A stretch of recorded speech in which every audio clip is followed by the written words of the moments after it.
Hi guys, நான் இந்த வீடியோவில் எதை பற்றி சொல்ல போகிறேன் அப்படின்னா எல்எல்பிக்கான ஒரு முக்கியமான அப்டேட் பற்றி தான் சொல்ல போகிறேன். அதுக்கு முன்னாடி யாராவது என்னோடய சேனலை சப்ஸ்கிரைப் பண்ணாமல் வீடியோ பார்த்துட்டு இருந்தீங்கன்னா சப்ஸ்கிரைப் பண்ணிக்கோங்க. ஓகே, இப்போ எதை பற்றி இந்த வீடியோவில் பேச போகிறோம் அப்படின்னா, நேற்று எல்எல்பிக்கான அஃபிலியேட்டட் காலேஜ் எல்எல்பிக்கான கட் ஆஃப் ரிலீஸ் ஆனிச்சு.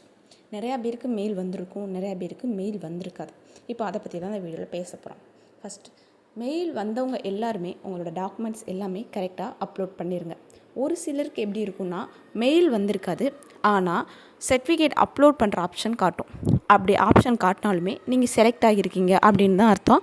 உங்களோட எல்லா டாக்குமெண்ட்ஸுமே நீங்கள் அப்லோட் பண்ணிடுங்க. எனக்கு இன்னும் மெயில் வரலை அப்படின்ட்டு நிறையா பேர் இருப்பீங்க. இன்றைக்கி அல்லது நாளைக்கு வரை நீங்கள் வெயிட் பண்ணுங்கள். அப்போயும் உங்களுக்கு மெயில் வரலை அப்படின்னா, நீங்கள் ஏதாவது சர்டிஃபிகேட் அப்லோட் பண்ணுறதுல எதுவும் மிஸ்டேக் விட்டுருந்தா உங்களுக்கு மெயில் வந்திருக்காது. ஸோ நீங்கள் யூனிவர்சிட்டிக்கு ஸ்ட்ரைட்டாக கால் பண்ணி கேளுங்க, எதனால் எங்களுக்கு மெயில் வரலை அப்படின்ட்டு கேளுங்க. இன்னும் நிறையா பேருக்கு consolidated mark sheet and provisional mark ஷீட்டே இல்லை அப்படின்னு சொல்லிட்டு இருக்கீங்க. எங்களுக்கு இல்லை அப்படின்ட்டு. உங்களுக்கு கட்டாயம் அது தேவை. உங்களுக்கு இப்போ அப்லோட் பண்ண தேவை இல்லை, வேறு ஏதோ லெட்ரு வச்சுட்டாலுமே நீங்கள் அட்மிஷன் போடுறப்போ கண்டிப்பாக அது தேவை. ஸோ நீங்கள் யூஜி படித்த காலேஜில் மேக்ஸிமம் கேட்டு முடிஞ்ச வரை வாங்க பாருங்கள். இல்லை எப்போ வரும் அப்படின்ற மாதிரி கேளுங்க. கேட்டுட்டு அதுக்காக ஒரு லெட்டர் எழுதி நீங்கள் அந்த இடத்துல அப்லோட் பண்ணிடுங்க. கன்சால்டேட் மார்க் ஷீட் அல்லது ப்ரொவிஷ்னல் மார்க் ஷீட்டுக்காக நீங்கள் அப்லோட் பண்ணிடுங்க. இல்லை ப்ரொஃபார்மா ஃபார்ம் வாங்கி நீங்கள் இது பண்ணியிருக்கீங்க அப்படின்னாலும் அதை கூட நீங்கள் வச்சிடலாம். அதுக்கப்புறம் என்னென்னா, ஒரு சிலர்கிட்ட என்கிட்ட 4th மார்க் ஷீட் வரதா இருக்குது, 5th மார்க் ஷீட் வரதா இருக்குது அப்படின்ட்டு சொல்கிறீங்க. அது இருந்தாலும் நீங்கள் அதை அப்லோட் பண்ணுங்கள். கன்சால்டேட் மார்க் ஷீட் இல்லாமல் அது இருந்தாலும் நீங்கள் அதை அப்லோட் பண்ணுங்கள்.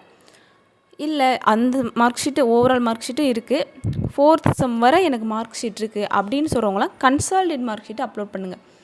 நான் என்னென்னலாம் டாக்குமெண்ட்ஸ் அப்லோட் பண்ணணும் அப்படின்றத நான் உங்களுக்கு நெக்ஸ்ட் வீடியோவில் போடுறேன். அது மாதிரி நீங்கள் எல்லோரும் கேட்குறீங்க, நான் மெரிட் லிஸ்ட்டில் செலக்ட் ஆகிருக்கேன்னா வெயிட்டிங் லிஸ்ட்டில் செலக்ட் ஆகிருக்கணும் அப்படின்ட்டு. உங்களுக்கே மேலேயே மென்ஷன் பண்ணிடுவாங்க, நீங்கள் மெரிட் லிஸ்ட்டாக இல்லை வெயிட்டிங் லிஸ்ட்டான்னு. மெரிட் லிஸ்ட்டுக்கு எதுவுமே வரல, வெயிட்டிங் லிஸ்ட்டுன்னு வரல, மெரிட் லிஸ்ட்டுன்னு வரல அப்படின்னா நீங்கள் மெரிட் லிஸ்ட்டு தான். நீங்கள் கட் ஆஃப் பாருங்கள். இப்போ எக்ஸாம்பிளாக எடுத்துக்கிட்டிங்கன்னா, நீங்கள் பிசியில் இருக்கீங்க, பிசியில் 77 பாயிண்ட் சம்திங் இருக்குது அப்படின்னா, அந்த 77 பாயிண்ட் அந்த கட் ஆஃபில் கொடுத்துருக்க மார்க் அல்லது அதுக்கு மேலே மார்க் இருந்துச்சு அப்படின்னா நீங்கள் மெரிட் லிஸ்ட்டு. அந்த கட் ஆஃபில் கொடுத்துருக்க அந்த சம்திங் அந்த மார்க்குக்கு 0.5 நீங்கள் கம்மியாக இருந்தால் கூட நீங்கள் வெயிட்டிங் லிஸ்ட்டில் வந்துடுவீங்க. அப்போ நீங்களே உங்களோட கட் ஆஃப் மார்க்கை வச்சு பார்த்துக்கணும். இது என்னென்னா, இந்த லிட்ரேச்சர் ஸ்டூடெண்ட்ஸ் எல்லாருமே ஓவரால் மார்க் தான் நீங்கள் உங்கள் கட் ஆஃபாக கன்சிடர் பண்ணணும். சயின்ஸ் டிபார்ட்மெண்ட் எடுத்த அந்த ஸ்டூடெண்ட்ஸ் மட்டும்தான் உங்களோட மேஜர் அண்ட் அலைடு பேப்பரில் உள்ள மார்க்ஸ் நீங்கள் உங்களோட கட் ஆஃபாக நீங்கள் கன்சிடர் பண்ணிக்கோங்க. Thank you friends. வேறு எதுவும் புரியலை அப்படின்னா கீழே கமெண்ட் செக்ஷனில் கமெண்ட் பண்ணுங்கள், நான் ரிப்ளை பண்ணுறேன். தேங்க்யூ.